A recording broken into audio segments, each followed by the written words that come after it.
ముందు రిలీజ్ చేస్తే వెళ్ళిపోతాం.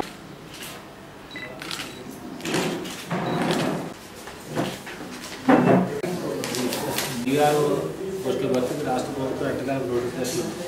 దానికి ప్రిపరేటరీగా democratic youth federation of India DYFI ఆధ్వర్యంలో మన విశాఖపట్నం జిల్లాలో నమూనా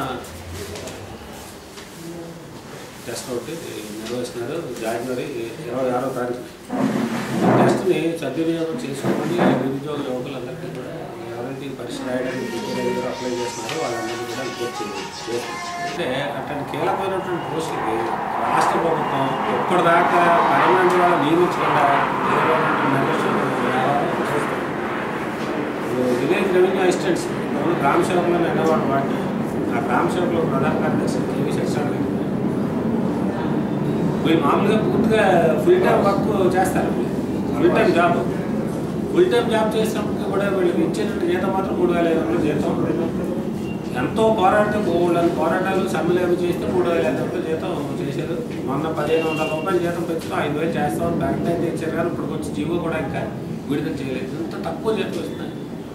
అలాగే VRO విలేజ్ రెవెన్యూ ఆఫీసర్స్ కూడా వీళ్ళు మొత్తం మండల పరిధిలో ఆ రెవెన్యూ గ్రామం పరిధిలో ఉన్నటువంటి వ్యవహారాలన్నీ కూడా సర్టిఫికెట్లు ఇష్యూ దగ్గర నుంచి మొత్తం అంతా కూడా వీళ్ళే చేయాలి. కరెక్ట్గా నేను చెప్తాను. VROకి అప్లై చేసిన అమ్మాయి MBA చదువుతుంది.